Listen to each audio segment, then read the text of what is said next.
All right, the learner, welcome to this deep dive. You know, you Mhm. want to get a good handle on stuff without drowning in all the technical jargon, and that's exactly what we're all about today. Today, we're going to take a deep dive into those life insurance policies. You know, those kind of thick documents loaded with all sorts of essential details. Exactly. And we've waded through a ton of material to really distill the core parts of these policies, the stuff that really matters to you as a policyholder or someone thinking about getting one. Yeah, that's right. So our mission here is to really pull out the most important nuggets you know about these clauses, these riders, what they actually mean in plain English for you. And it can feel kind of overwhelming, right? When you Yes. first start looking at these policies, Okay. because it's actually helpful to know that there's a kind of standard structure to them. Okay. Yeah, you see state regulations and the guidelines from the NAIC, that's the National Association of Insurance Commissioners. Yeah. They create a degree of like uniformity across Yeah. these policies, and that's what we're going to be exploring. All right. So let's unpack this. We'll start with the general policy provisions. These are those standard clauses that spell out the rights and responsibilities of both the insurer and you, the policy owner. And what's interesting is that many of these are actually there to protect you. Absolutely. We take the entire contract provision, for example. This is huge. Mhm. It states that your actual policy documents the application you filled out and any additional riders or endorsements that are attached, they all together, that's the complete and only agreement. This provision is there to prevent surprises down the line. It ensures that what you signed is what matters and that no other documents can be referenced later. Hmm. The insurer can't come back and say, well, actually, there was this other thing. Right. So everything's in one place, and what I signed is what counts. That's Oh, a right. good safeguard. And it also means that if any changes need to be made, they have to be official, right? Exactly. The modification provision reinforces this. Hmm. Any changes to your policy need to be in writing, and they need to be officially endorsed by or attached to the policy. It's important to know that only executive officers of the insurance company have the authority to make those changes or to waive any part of the policy. Your agent can be helpful, but they can't verbally alter your coverage. Makes sense now. Life isn't static, though. What if my needs change down the road? That's where the privilege of change clause comes in, also sometimes called the policy change provision, or sometimes a conversion option. It outlines how you can potentially alter your coverage down the road. If you want to increase your premiums, but keep the same death benefit, you usually won't need to prove you're still healthy, but if you want to lower your premiums or increase the payout amount, that's when you'd likely need to show that you're still in reasonably good health. Oh, okay. It's like preventing unhealthy individuals from loading up on cheap coverage and destabilizing the insurance pool. Imagine if someone with a known serious condition could suddenly switch to a way cheaper term policy and jack up their death benefit. Got it. So what's the absolute core promise of the policy, the what you're buying part? That's the insuring clause. Yeah. It's usually front and center on that first page, what we call the policy face. It's where the insurer formally promises to pay the death benefit to your beneficiary, and it spells out the exact coverage amount, your annual premium, how often those premiums are due, and who that beneficiary is. Okay, so what's the actual agreement part? Like, what are the obligations on both sides that makes this promise binding? That's covered by the consideration clause. Okay. This explains that exchange of value that makes the contract valid. Your consideration as the policy owner is completing the application fully and honestly and paying that initial premium and making representations about your health history. Right. The insurer's consideration is their promise to pay a valid claim when the time comes. Okay, so if my check bounces, the whole thing could be off. Right. If your part of the consideration isn't fulfilled, like a check that bounces, or if there's a material misrepresentation about your health, they could render the contract void from the very beginning, like coverage was never in effect. And the insurer would likely return any premiums paid if they discover that misrepresentation. Okay. So now let's fast forward a bit. What happens after the policy has been in force for a while? What protects me from the insurance company suddenly deciding they don't want to pay a claim years later? That's where the incontestable clause comes in. Okay. After a specific period, usually 2 years from when the policy was issued, the insurer generally can't challenge the validity of the policy, even if there was some kind of mistake or a misstatement in the original application. Wow, even if I wasn't entirely truthful. It's a significant protection, but there are specific exceptions. Like the incontestable clause doesn't typically apply in cases of impersonation during the application process if there is no insurable interest at the start, meaning the policy owner wouldn't suffer a loss if the insured died or if there was intent to murder the insured for the payout. Those situations could make the contract invalid from the outset. Also, non-payment of premiums can always lead to the policy lapsing, and misstatements of age or sex can be addressed. Oh, okay. So if I made a genuine mistake about my age on the application, they wouldn't just cancel my policy. No, the misstatement of age or sex provision handles that. The policy isn't voided, but the death benefit is adjusted to reflect what the premium you paid would have bought if your age or sex had been correct from the start. Okay, so like if I said I was 35 but I was actually 40, the payout might be a bit less. Right. Let's say a 35-year-old buys a $100,000 policy for a $1,000 annual premium. If at the time of death it's discovered they were actually 40, and the correct premium for a 40-year-old for that same coverage would have been $1,200. The insurer would likely pay out a reduced benefit. It would be like $100,000 multiplied by 1,000 over $1,200, so like roughly $83,333. Oh, wow. Okay. What about something really sensitive like suicide?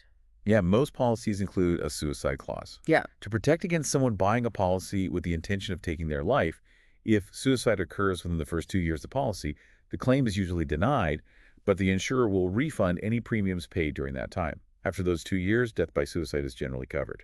Yeah, that seems like a difficult but necessary provision. Now who actually has control over the policy once it's active? That's defined by the owner's provision. Yeah. It's also known as the rights of policy ownership. This clause states that the policy owner, and this isn't always the person whose life is insured, they hold all the key rights within the policy, like the right to change the beneficiaries, access any cash value if it's a whole life policy, choose how often the premiums are paid, assign the policy to someone else, receive dividends, and even exercise other options like converting a term policy to a permanent one or taking out a loan against the policy. Right. So in the common case where a parent takes out a life insurance policy on their kid, the parent initially has all those rights. Exactly. And the applicant control or ownership clause clarifies this specifically for policies insuring minors. This clause allows the parent or guardian who applied for the policy to retain full control until the child reaches a certain age. Okay. What about transferring ownership? Like, can I just give my policy to another adult? Yeah, the assignment provision lets you do that.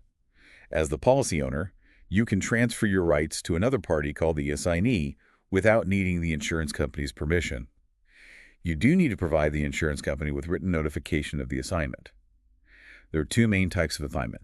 Oh. Absolute assignment is a full transfer of control and all rights to the assignee. It's a complete change of ownership. Then there's collateral assignment, which is usually a temporary transfer of some rights, often used to secure a debt like a loan. In this case, the lender becomes the assignee and is entitled to the policy proceeds, but only up to the amount owed. Anything left after the debt is settled goes to your original beneficiary. And it's interesting that the assignee doesn't actually need to have an insurable interest in the insured's life for an assignment. Interesting. What if I get a new policy and then have second thoughts? Am I stuck with it? Not at all. The free look provision gives you a set time, usually around 10 days from when you receive the policy, to review it thoroughly. If you decide it's not right for you, you can return it for a full refund of all premiums paid. You usually have to sign a receipt acknowledging you got the policy, and that starts the free look period. Okay, that provides some peace of mind. Now, how much say do I have in how I pay for my policy? The mode of premium provision gives you flexibility in how frequently you pay your premiums. Okay. You can select annual, semi-annual, quarterly, or monthly payments. Generally speaking, paying annually is the cheapest because it involves fewer administrative expenses for the insurer, and those savings are usually passed on to you. Monthly payments tend to be the priciest due to the extra processing involved. Makes sense. Now, what happens if I miss a payment? Does my coverage just vanish? Thankfully, most policies include a grace period provision. This gives you a specific time frame, usually about 30 to 31 days after the premium due date, where your policy stays active, even if you haven't paid. It's a buffer against losing coverage due to a simple oversight. If the insured passes away during this grace period, the death benefit is still paid out, but that overdue premium amount is deducted from the proceeds. Okay. And what if my policy lapses because I completely missed the grace period? Is there a way to get it back? Yes, the reinstatement provision often allows you to revive a lapsed policy within a certain time frame, usually a few years. All right. But you'll generally need to prove insurability, meaning you're still in good health, and you'll have to pay back all the past due premiums with interest. A big plus of reinstating is that you often keep your original premium rate, which was based on your age when you first got the policy.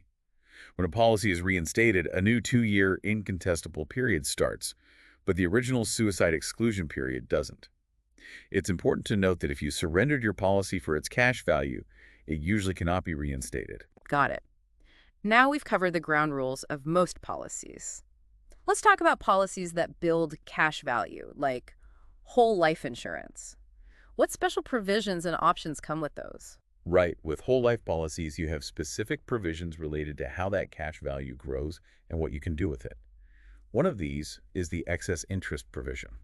This means if the insurance company's investments do really well, your cash value could grow at a rate higher than the guaranteed rate in your policy. Okay, so it's not strictly limited to the initial guarantee. Exactly. Your cash value growth can go above and beyond that initial guarantee based on how well the market's doing or how successful the insurer's investments are.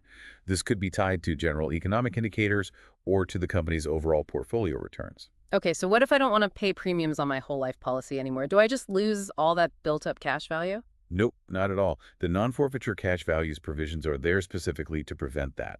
If you stop paying premiums on a policy that has built-up cash value, you have several options instead of just losing that equity. Oh, okay. So what are my options? Well, the first one is the cash surrender option.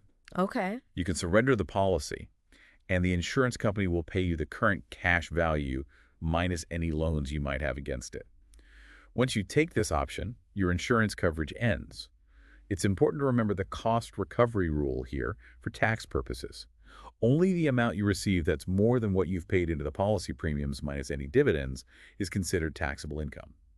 You also might have the option for partial surrenders, which are withdrawals from your cash value that aren't subject to interest. So I could get some of that cash without canceling the whole policy. In some cases, yes, but taking partial surrenders will reduce your policy's death benefit and can impact how the remaining cash value grows. The second non-forfeiture option is the reduced paid-up option. Okay. With this, you use the built-up cash value to buy a new, single-premium whole life insurance policy. This new policy will have a smaller face amount than your original one, but you won't have to make any more premium payments, and you don't need to prove you're still insurable.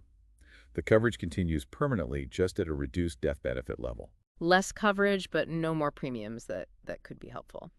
What's the third option? The third option is the extended term option. Here, you use your policy's cash value to buy a level term life insurance policy that covers you for a specific period. The death benefit under this option is usually the same as your original whole life policy, unless there are outstanding loans. Yeah. You don't have to make any further premium payments for this term coverage. This is often the default option that an insurer will go with if your policy elapses and they can't reach you to ask what you'd like to do with the cash value. And what happens to any outstanding loans on the policy if I choose the extended term option? If you have a loan against your policy, when you choose the extended term option, the outstanding loan amount gets deducted from both the cash value and the face amount of the policy. It's to prevent someone in poor health from taking out a huge loan and then switching to extended term, knowing they're unlikely to outlive the term.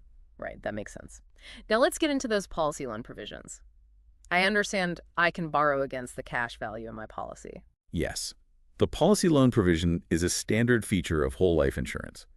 It lets you tap into that cash value you've accumulated. Okay. It works more like an advance against your death benefit than a traditional loan.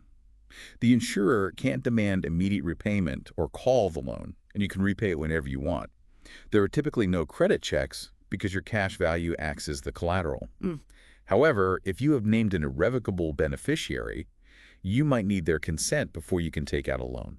So how does taking out a loan impact my policy? Any outstanding loan balance, including interest at the time of your death, will reduce the amount your beneficiary receives. Likewise, if you surrender your policy, the loan balance is deducted from the cash surrender value you get. So what about the interest on these loans? How does that work? Well, interest is charged on the loan because the company was planning to use those funds for their investments. The specific interest rates vary depending on the insurer and your state's regulations. Some states have fixed rates, often capped around 8%. Others allow for variable rates tied to indexes like the Moody's Corporate Bond Index. Unpaid interest gets added to your loan balance, and if the total loan balance, the original amount plus interest, ever goes above your policy's cash value, the policy could lapse. Wow. Are there any tax implications to taking out a policy loan? Generally speaking, policy loans are tax-free while your life insurance policy is active. However, if the policy lapses or is surrendered, and the total loan amount, including interest, exceeds the premiums you've paid, and that excess is considered a gain and becomes taxable as ordinary income. Also, the interest you pay on a policy loan usually isn't tax deductible. Interesting. So it's like the government sees it as you taking back some of your own money tax-free as long as the policy's running. What if a lot of policyholders want to take out loans at the same time? Could the company restrict access to the cash? Yeah. The right to defer loan provision gives insurers the option to temporarily delay policy loans or cash value payments, usually for up to 6 months. It's a safety net for the company in case there's a rush of withdrawals. But this right to defer doesn't apply to death benefit claims or to the automatic premium loan provision, which we'll get to next. Okay. That automatic premium loan provision sounds like a lifesaver for someone like me who forgets things. How does that actually work? If you elect this provision and miss a premium payment, the insurance company automatically borrows from your policy's cash value to cover the missed premium at the end of the grace period. This prevents your policy from lapsing, as long as there's enough cash value to cover the premium. It acts as a safety net, but it's not usually a default feature. You have to choose it. There's typically no extra charge, and it's only for policies with cash value, like whole life insurance. The money borrowed under this provision is treated like any other policy loan. It accrues interest and affects your death benefit and surrender value. But keep in mind, if you keep relying on automatic premium loans without making other payments, your cash value will eventually be used up. Got it. Okay, we've explored the policy itself and the cash value aspects. Now let's talk about policy proceeds, how the death benefit gets paid out. Right, this part is crucial to ensure your wishes are followed and your beneficiaries are taken care of.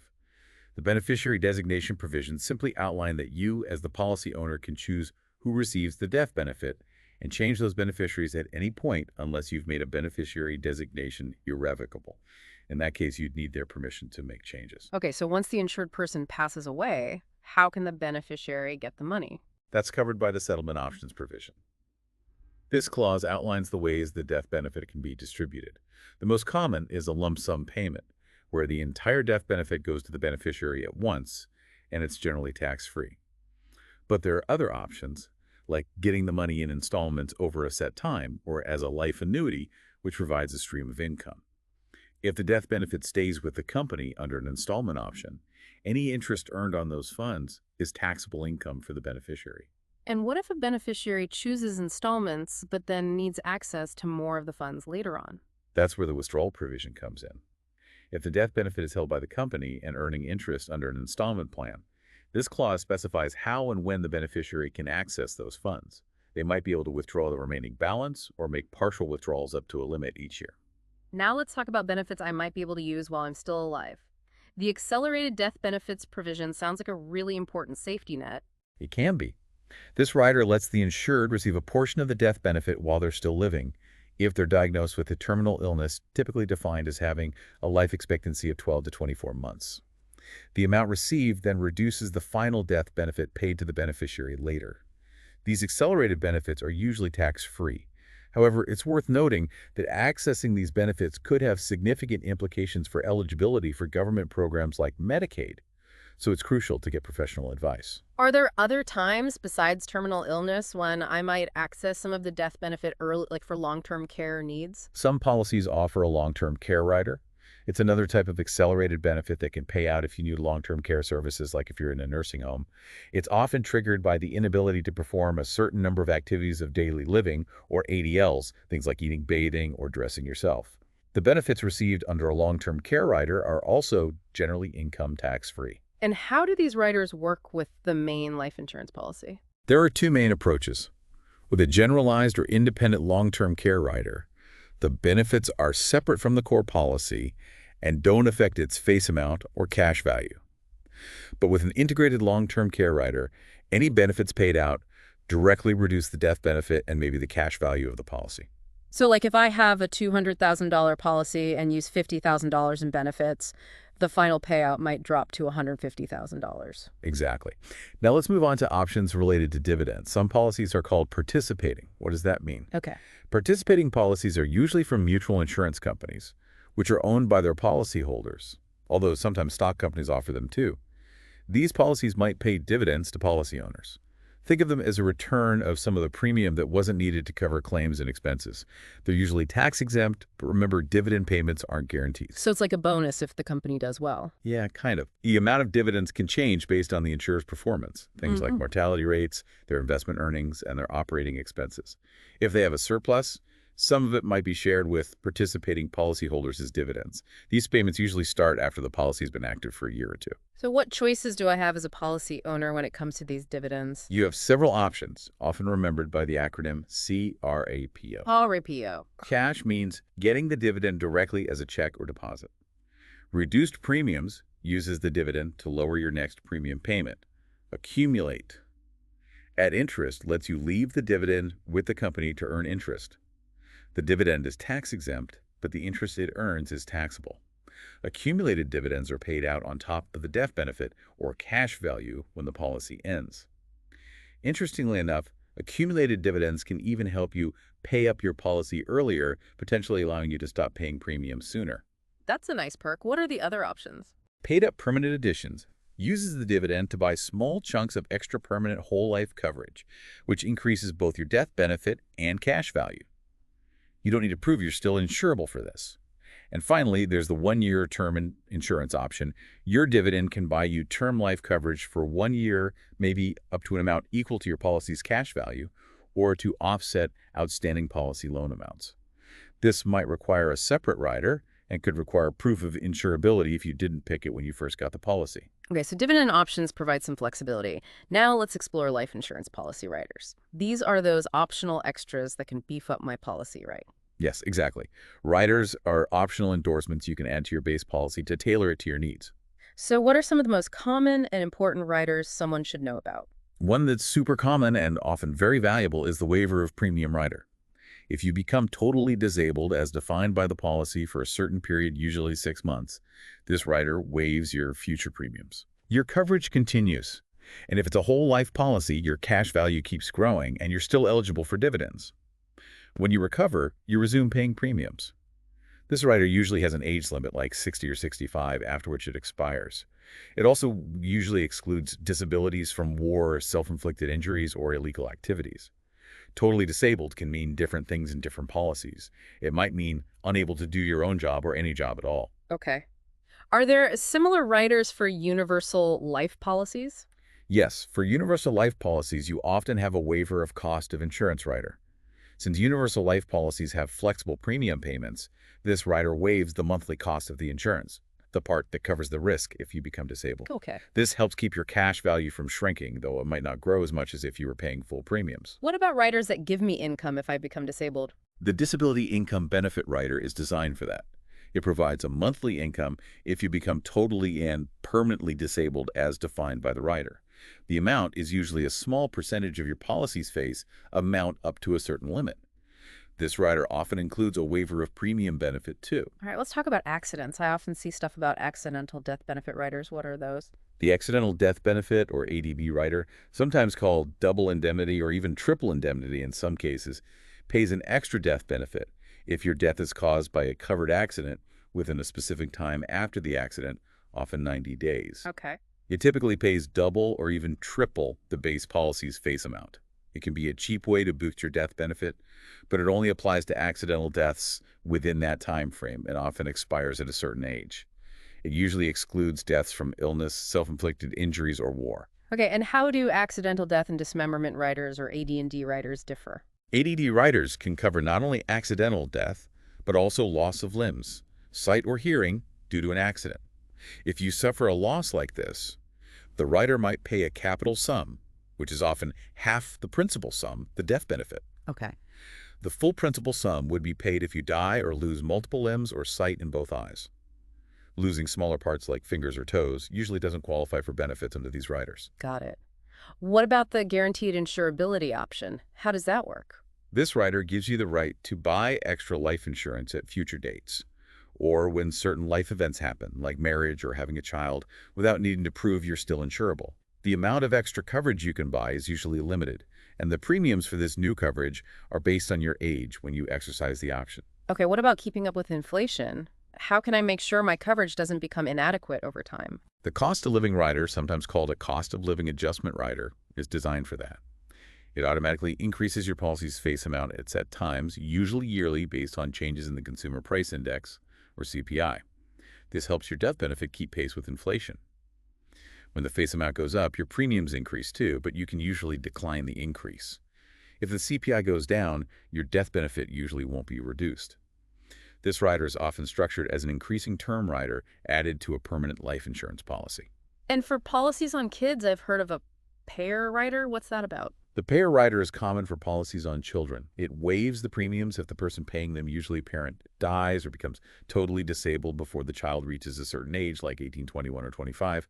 This only covers the premiums, not the child's death benefit. Interesting. Now, for businesses that need to protect key personnel, what is an exchange privilege rider for? Yeah, the exchange privilege rider, also called a substitute insured rider or change of insured rider, is helpful for business-owned policies covering key employees. It lets the business change the insured person without ending the policy and getting a new one. This keeps the original issue date and maybe some of the cash value. Hmm. When the insured person is changed, the premiums are adjusted based on the new person's age, health, and so on. Okay, and last but not least, let's talk about term insurance riders. How do those usually work with a permanent policy? Term insurance riders are a budget-friendly way to add temporary life insurance to an existing permanent policy. You get an extra death benefit for a specific period.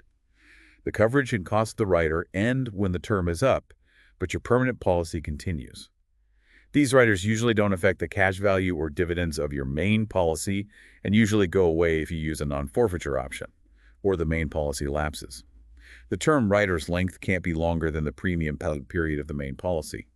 There are different types of term riders: level term, with a fixed death benefit and cost decreasing term, where the death benefit goes down over time, and increasing term, where the coverage goes up each year. There's also return of premium, where the extra death benefit equals the premiums paid, and return of cash value, where the extra benefit equals the rider's cash value. There are also term riders that can cover other people like your spouse or children under your policy. Those are often called other insured or dependent term riders. All right, that's a lot of riders. Now, to wrap things up, let's discuss life insurance policy exclusions. Are there times when a policy won't pay out? Yes, exclusions are specific clauses that allow the insurance company to deny a death benefit claim if the death happens under certain circumstances. While many former exclusions are now handled with higher premiums, some standard exclusions still exist. So what are some of the common exclusions? One common one is for death due to war or military service. Right. These clauses protect the insurer from potentially massive losses during wartime. There are two main types: the status clause, which says there's no coverage if the insured is in the military, even on leave, and the results clause, which excludes coverage if the death results from military actions regardless of whether war has been declared. Results clauses are more common nowadays. Aviation is another area where exclusions can apply. These typically exclude deaths from risky non-commercial flying, like stunt piloting, test piloting, being a student pilot, or crop dusting. However, most policies do cover you if you die as a paying passenger or crew member on a commercial flight. Okay. What about death during illegal activity? Many policies exclude deaths from involvement in a felony or illegal occupation. However, these usually only apply to the person doing the illegal act and wouldn't affect innocent beneficiaries. Some policies also exclude coverage if the death happens while under the influence of alcohol or drugs. And as we discussed earlier, most policies have a suicide exclusion for a period, usually the first 2 years. What about dangerous jobs or hobbies? Insurers might exclude deaths from hazardous occupations, hobbies, or activities like deep-sea diving or extreme sports. However, it's becoming more common for them to assess these risks and offer coverage at a higher premium instead of completely excluding them. If something is specifically excluded in your policy, it's excluded for good. If it's not excluded when you buy the policy, then it's generally covered. There's also often a change of occupation provision that lets the insurer adjust benefits or premiums if you switch to a much riskier or safer job. Wow, this has been a really insightful look into life insurance policies. So for the learner listening, what's the most important thing to take away? The key takeaway is that even though life insurance policies seem complicated, they have a lot of standardized parts. These are there to protect both the company and, more importantly, you, the policy owner. Understanding what these clauses mean helps you make better decisions about your coverage, whether you're getting a new policy or already have one. Yeah, we definitely had some aha moments, like the nuances of the incontestable clause and the flexibility of dividend options, not to mention the different ways accelerated benefits can help in tough situations. Exactly. This deep dive should give you a good head start on understanding your options. But we always recommend that you carefully read through your own policy or any policy you're considering, as those specifics will ultimately govern your coverage. So here's a final thought for the learner. Now that you know about all these provisions, options, and riders, how can you use them to prepare for your future needs and protect yourself from the unexpected? Definitely something to think about. Thanks for joining us for this deep dive.